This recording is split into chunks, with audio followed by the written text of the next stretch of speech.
Hi there, welcome to No Nonsense Whisky. My name is Imperial, and on today's episode I'm going to be doing the big one, the big yearly bottle collection update. Now, this one's going to be unchill filtered, uncut, straight through. I don't know how long this is going to take. You'll know because you'll see how long the video is before you even start. But what I like to do, if you haven't seen one of these before, is go every January. I like to go through my whole collection, every bottle. I know ones I haven't covered, ones I have covered. I'll drop them all in the links below, I've just the list basically. I'm not going to link every single video, but if you're interested in any of them, you can go and check out my reviews on them. I'll do a little kind of 1 minute, 30 seconds, whatever explanation about what each one is, and you can follow along in the comments below, and you can let me know what you think at any time, and let me know if you get to the end of this video. But this is going to be a long one, I imagine. I've got something like 70 odd bottles down here, and what I do is break it down into segments each year, and I kind of don't really have any rhyme or reason to that. I just sort of break it down into however I feel at the time. So I've got a couple of segments down here, but we'll go into each of those at any one time. But if I'm kind of planning this properly, then there should be some chapters below. So if you're not interested in a particular subsection, then you can always skip ahead and see what I've got of a particular section. But I caveat it all right at the start to say that this is either a personally bought collection. Some stuff I've received from kind of companies over the years, but most of the time this is all stuff that I've been interested in getting hold of myself. So if I'm missing something that you really love, I can only apologise, but I can't buy everything in the world, and I go where my my gut tells me to go, and that's always to the more interesting things rather than things that, I don't know, mainstream stuff. Not much of that here. There's some of it, but not much of it. Okay, so I'd be remiss then, I should say as well, throughout this I'll be very unprofessionally reaching down here, because they're all here, and I'll be putting them up here and hoping that they all fit on the space that I've allocated here. It hasn't let me down yet, so let's get into it. Well, the first things first, I'd be remiss not to mention my 3 releases, which are the release number 1, the Dalmore 9-year-old, the Aberfeldy 6-year-old, which I released through Auchentoshan, which unfortunately is no longer in operation, and I've got my 3rd release, which was the Mackmyra, which I released with my Patreons, which was really nice. Unfortunately, you can't get hold of any of these anymore, but if you've got a bottle of them, then hopefully you'll enjoy drinking a jam of that at some point. Hopefully you haven't got it sealed, but I'm going to plonk these back here to try and keep the room for it, and I'll pour a dram of something for myself when I feel like it. But yeah, I won't go too much into detail on those. Just wanted to bring them out because why not? My own whiskies. What an experience. Not recommended, I have to say. It's a bit of a tough thing to do, but in any case, that's that. So the next one then, I'm going to do a bracket like I do most years of things I haven't covered yet. So, basically stuff that's in my review queue. What I do on a weekly basis is just pretty much decide what I want to cover. So if you want me to bump something up the queue, that's a good opportunity to get into the comments and let me know what you think you want me to cover next. So again, I'm not going to sort of pick any particular order. I'm just going to grab what's down here, but what makes sense to me is to grab these big boxes first. Here we have the Mackmyra Brukswhisky DLX and DLX2. Picked these up for a right bargain from the Somerton Club. It's 120 quid for the pair when they usually sell for about that each. They are open. Proof in the pudding. If I get that out. So they are open. In fact, why not? Seeing I've just popped that, let's pour a dram of this. But I haven't yet decided what I want to do with these. My heart says to cover them individually, but I think you guys would appreciate a side-by-side probably more than 2 individual bottles of 2 very similar whiskies. They are different, but maybe that's the point of doing the double video, is to kind of show the how they differ. But let me know what you think about that in the comments. Cheers. So again, let's just crack on. We've got the Tamnavulin. This is the Sherry Cask edition. Been meaning to cover this. Goes for some weird prices, but yeah, again, this is still in that vein of let me know what you want me to cover. This is the Master of Malt Speyside Distillery 6-year-old. This one went for like 20 quid, so I had to get it, but I was going to cover these last year, but then they sold out, and I thought, well, what's kind of the point of covering them? But you know, again, I'm going to keep reiterating, if you want me to cover it, let me know. While we're covering that one then, the Girvan 31 year. I mean, I haven't reviewed this yet, but you can see I've been tapping into that quite a lot. Exceptional whiskey, well worth every penny that I paid for that. We have the Cardhu Gold Reserve. Like I said, I haven't covered these yet, so I haven't really got many opinions to give you on these yet. I should have a few more things to say about the other bottles, but yeah. Keep going. The Auchentoshan 12-year-old.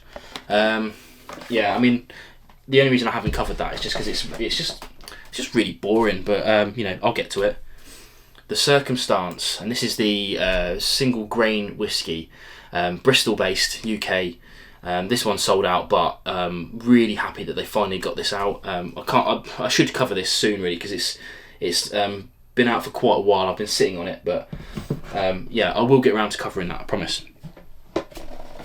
We have the Benromach, and this is the 2012 cask strength batch 1. Lovely stuff, actually. I really do need to get around to covering that. I just ran out of time around Christmas. The Penderyn Legend, this is the kind of the basic of theirs, but reasonable enough. You can see as well that I tend to keep the cartons before I review, mainly for the video, you know, but then after I've done the review, I chuck it away. Can't be bothered. A couple of interesting ones for you that I'm going to be covering soon. Oh, I've got itchy nose.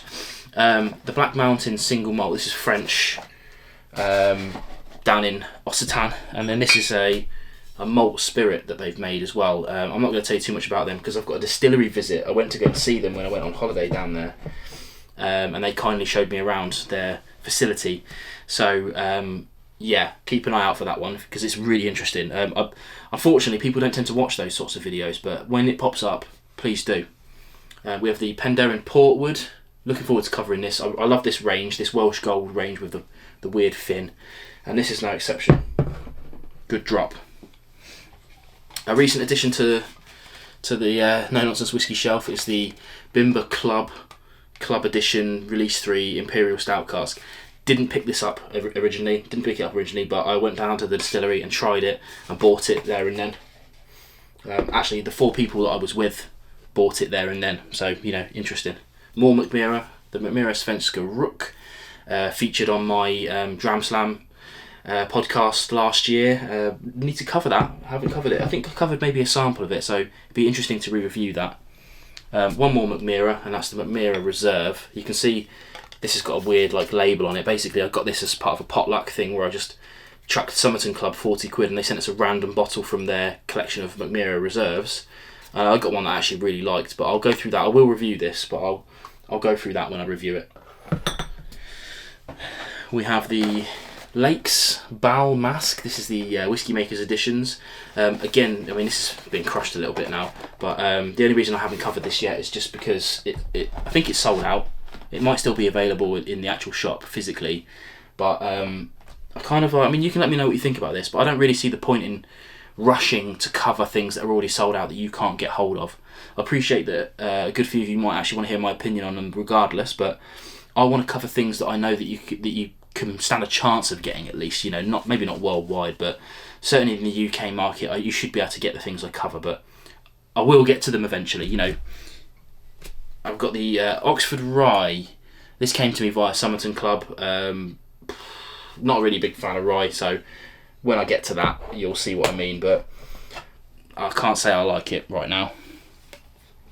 These next two are a bit interesting because I've got the Lochlea, and this one's the Fallow edition first crop, but a buddy of mine at my local whisky club, he lent me these, so basically he's given me the kind of heel kill almost. There's a good few drams in there, just to help out the channel, which I really like that idea, so thanks to him. And he also gave me this Kilkerran, and this is the cask strength 8-year-old port cask matured, so I'll be covering these very soon. You know, I can't really in all good conscience leave them like that for too long, but I should be covering them quite soon, or at least recording the videos and then putting them out a bit later.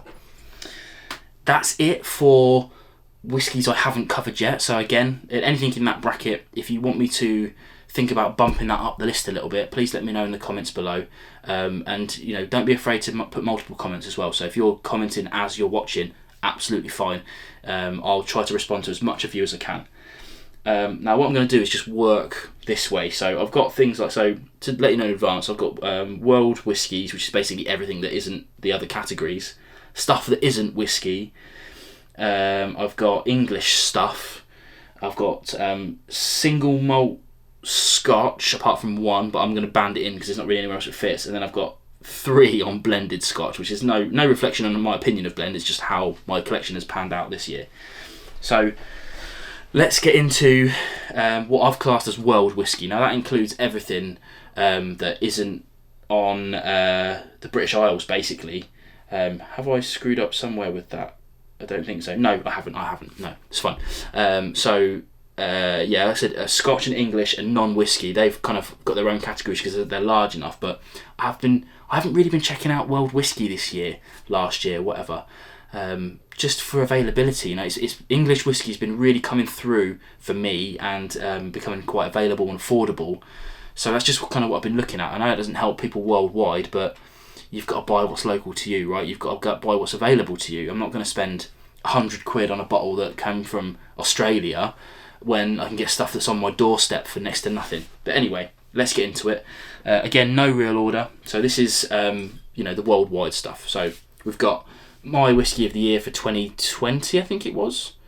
Maybe 2021. I actually genuinely can't remember. But this is the Mackmyra Gront Te. I think it's still available. Well worth getting. Quality liquid. Couple of weird things. We've got a Norsk Gjoleid, and this is really old now. This got bottled, I don't know when, 2016 I think by the look of it. But I can't really bring myself to drink it because I'll never get this again. But my brother-in-law brought this over for me. But I sort of take this to whiskey meets and stuff. So if I ever see you in real life, you might get a dram of this. But I don't think I'll be finishing that anytime soon. So it's probably going to appear on more of these videos in the future. We've got In the Welsh Wind, which is obviously a Welsh distillery, but they've independently bottled some whiskey, and this is a Mackmyra. Boom, there you go, an 8-year-old. Pretty good. I enjoy that. I'm going to get a lot of stick for this, so please just kind of like bear in mind what I said earlier. This is my only Irish whiskey. Irish whiskey is not something that I tend to lean towards, I have to admit. I know most of it's triple distilled, and I'm not really into that. I'm not against it by any stretch of the imagination, but when I'm presented with a choice between a bottle of Irish and a bottle of something that I would probably consider a bit more interesting, I would tend to lean that other way. But like I said, I'm not against it. If the opportunity arises, I'll do what I can. But you know, if I've got 50 quid to spend, I'm not usually looking over at the Emerald Isle. Being brutally honest with you guys, that's just how my palate goes. I know a lot of you guys love it, but in any case, I've got the Dingle here, the standard release. It is really lovely, actually, really lovely. Would buy again, but I don't tend to tap that much anymore, mainly because it's my only Irish whiskey, just in case I've got in the mood for it. Getting over into the weird again, this is a Danish whiskey. This is the Mosgard. This one's the PX cask. I tried this in a tasting, I just had to have this, but as you can see, I've not really been tapping this much either. Again, I feel like it's quite special, so I should take it to my whiskey club and let them try it. Okay, we've got an Indri. This is my only Indian whiskey right now. Indri single malt. This is like 35 quid, and it's just really, really nice. Really nice. Well worth you checking it out. It's the Trini Triple Wood, it's called. 3 wood.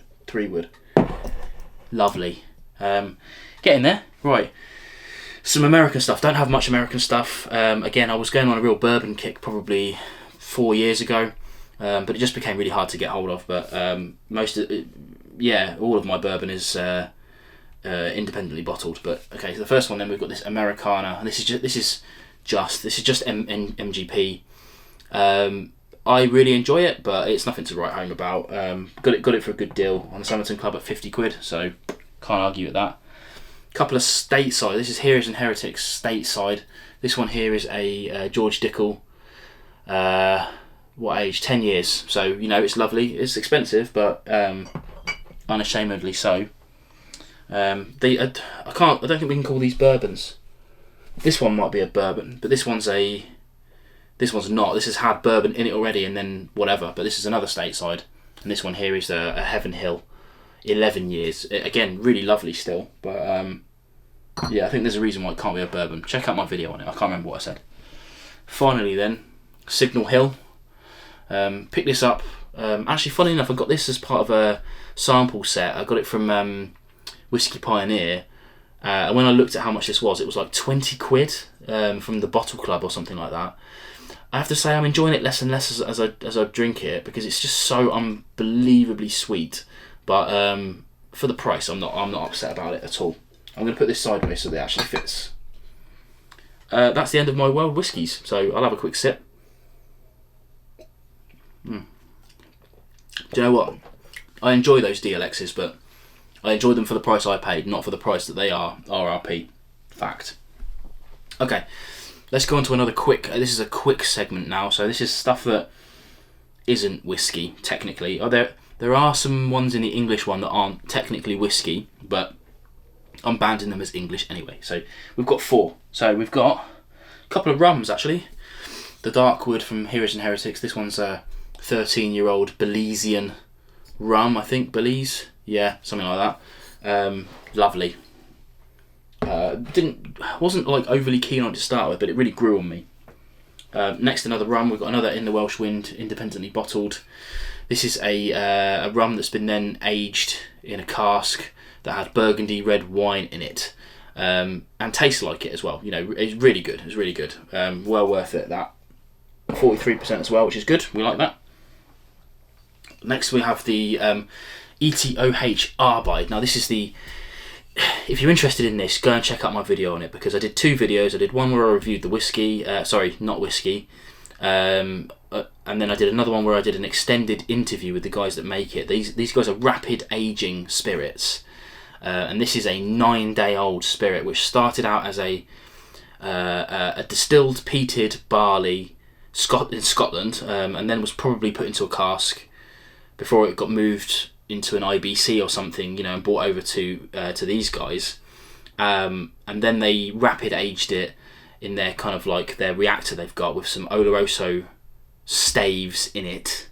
So yeah, it's got a bit of peat to it, but I've tested this on a few people, and although what they've categorically said to me is that they can taste that something's different about it, but no one guessed even remotely that this was a 9-day-old spirit. You know, maybe just a bit younger than kind of like what we would call a traditional one. Finally, then we've got a cognac, which is the Hermitage 2005. This is lovely, but again, I've been trying really hard not to drink it because it's there's not much left. There's a big old punt in there, so there's only a few drams in that left. But I guess I'll have to kill it at some point. These things don't last forever, right? Okay, making good progress. This one should be a bit quicker than the other videos that I've done in the past, but stick with me, thank you. Let me know how you're getting on in the old comments if you're drinking along, and I will have another cheers to you while you're doing that. Okay, so next then, we'll leave Scotch till last, shall we? Next up, we're going to go English. You'll notice as well that I haven't done a section for independently bottled whiskies. I've just banded them in with their country of origin. So this is all English stuff. Some of it's not whiskey, but I'll explain that when I do each one. First one then is a wax house. This is a Cotswolds, and I believe it was like 6 years or something like that. 4 years. Anyway, look, I mean, look at natural colour. Wow, 4 years. Yes, please. Really, really tasty stuff. Absolutely bit their arm off to get that. Hopefully we can just about still see that. A couple that I'll cover then. So we talked about the Circumstance Distillery earlier on my ones I haven't covered. Ones I have covered so far are the rice, which is I mean I'll go to it in the video, but this one was like aged in like IBC with staves put in it, but it's also obviously made out of rice as well. So you could call it a kind of rice spirit. I was going to say malt then, but it's obviously not malt. And then here we've got a wheat, which is the same kind of thing. But again, if you're interested in these, check out my videos because I explain in depth about how they made it. But you can also go on their website as well, Circumstance Distillery, Bristol. Really interesting stuff. That rice, honestly, is astounding for what it is. Absolutely astounding. Bimber then, going back to Bimber, we've got this is their old peated cask. they've just released a fully peated expression, but this was a peated cask.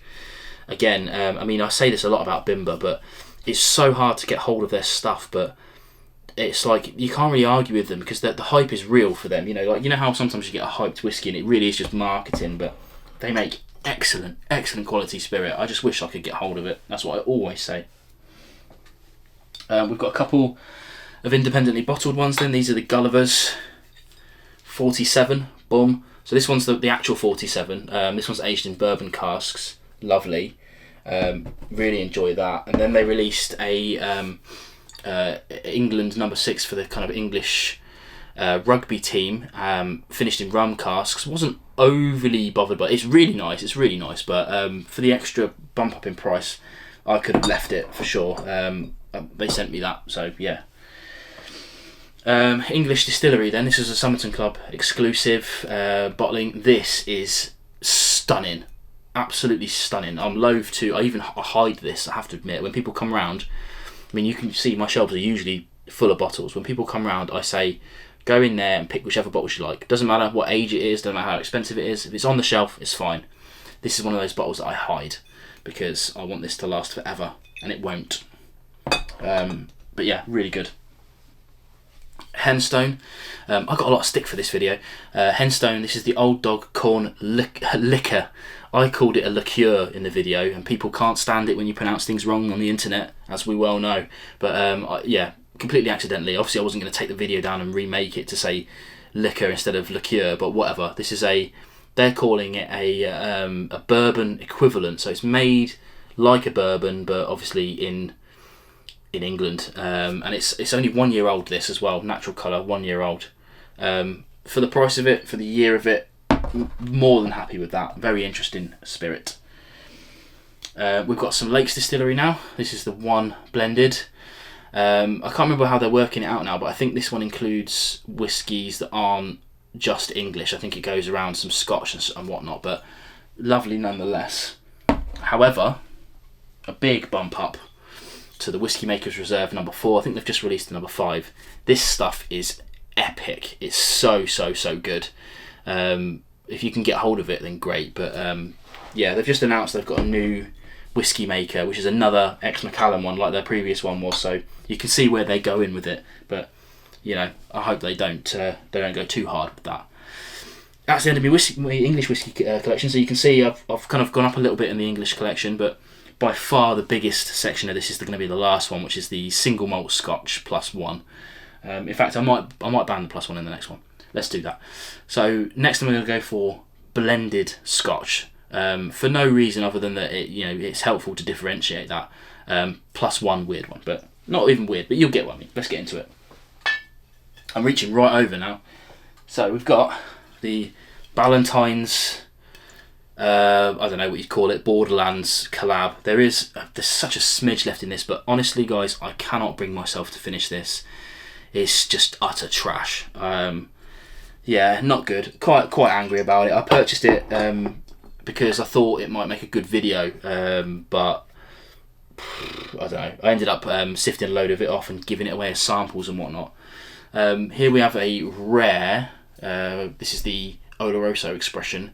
I mean, this, like, I don't want to bash these guys too much because what they're making up there is astounding. But this is a blend of other people's stuff that they've put together, and it's not that great. It's perfectly drinkable. It's so inoffensive that it borders on boring, I think. But it got voted, and this is where I hate the marketing of it all. It got given a gold medal at an awards, and then these guys jumped on it straight away and started calling it the best blended whiskey in the world, which is obviously not even remotely true. And I can't, I'm a big fan of supporting new establishments. The Jackton Distillery, again, like I say, I've in good authority that their new maker's astounding, and they've got some really good wood profiles going on. But I can't abide by that sort of like marketing nonsense. So yeah, whatever. Personally, I would avoid that. Then we've got the Johnny Walker, and this is obviously a blended malt, 15 years. I mean, by a long shot, this is my favourite Johnny Walker. For 35 quid, this is an absolute bargain. Getting like like 4 of my favourite distilleries: Talisker, Linkwood, Cragganmore, Kalila. Lovely. Yeah, I'd have that any day. I'm going to move this like here. There we go. So you can just about see it still.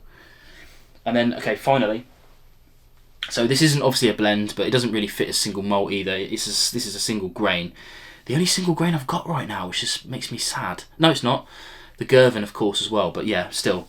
This is the Somerton, and this is a Girvan as well, I think. It doesn't actually say on here. But it was on the literature that it was a Girvan, I think. But this is a 15-year-old Girvan. Lovely, just absolutely astounding stuff. Really good. But I've had to hide that from myself as well, because I would just kill that. Okay, so yeah, really short segment, that one. We're doing really well for time. In the past, these have run for like 40 minutes, and people have still stuck with me, so I fully appreciate that. I'm going to have one last little swig. I might even have to have a mid-swig on this one, because this is a big segment. Finally then, we've got probably what you've all been waiting for, the single malt Scotch, and hopefully I didn't screw up by putting something in this little pile here, but I've got a good few here. So again, no order, I'm just going to get straight into it. Independently bottled Highland Park, 21-year-old. Absolutely astounding. I mean, I think this is still, this one here, this is the Highland Park 1994 Cask 33. This is still available at last check-in. So it's 150 quid for a 21-year-old Highland Park. And it's, I was going to say, I think it might be better than the OB for half the price. So, yeah. Take that information and do what you want with it. We've got the Ardnamurchan, and this is the AD 0222. Picked this up for an absolute bargain. Stunning whiskey. I'd kind of ignored Ardnamurchan by accident, not on purpose, before that, and now they're well and truly on my radar. Do need to get another bottle, but I am going to kill that one first. Bunnahabhain 18-year-old. Stunning whiskey. I was given this for a birthday. It was 100 quid or something like that, which is bargain really for what you're getting here. Just oozes quality, man. Just oozes quality. It's like, it's not like overly complex, but it's just, you can sit there with it in your glass and just spend like an hour doing nothing else but just spending time with it, and it's just really good, really good. Deanston, 18-year-old. I mean, for the price I paid for this, absolute winner. 50 quid this cost me for the Somerton Club. But at full price, I'm not that interested in it, to be honest. It's pretty boring. Lovely, it's a lovely whiskey, but I'd rather have another bottle of that, to be honest. Okay, we've got some, this is a well mixture, so I'm going to be revisiting some distilleries as I go through this. This is the Glasgow 1717. This is a Somerton exclusive. This was the 2021 Christmas edition, so well over a year ago. You can see I've barely touched this. It's so nice, but I want to keep it nice basically, and let my friends try it when they come round. I will try and reach for the other one of this. Where is that? There it is. So just to make sure they go together, this is the Somerton Club 2020 edition. I loved this, but I liked it less than that one. So, but I will kill that at some point. It's a lovely drop. I think we're only just going to make it in terms of keeping all these bottles together, but it is what it is. We've got the Ardbeg Wee Beastie 5-year-old. I think I paid over the odds for it at about 35 quid, but lovely drop nonetheless. I'm just going to have to hide down there, I'm afraid. Sorry, Ardbeg. But yeah, I'm lacking a bit of peat at the moment. You can see I've got some, but I do prefer the peat above all. I'm going to try and hit these next ones in a row. So this is all a bunch of firkins that I've got.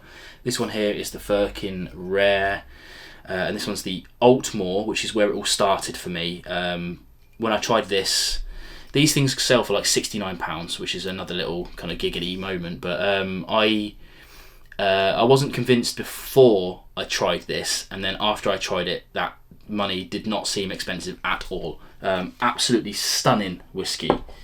And that got me interested in the rest of their brand. And I've got the Lecheg. This is their Firkin Rare again, but this is the Lecheg 2008, and this is a Masala cask.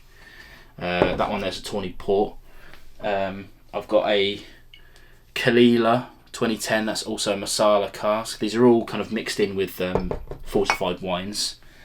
I've got another Firkin Rare. This is the Tininik tawny port. Stunning. Probably my least favourite, but also still pretty good. This is the Firkin 49. This is Tullibardine.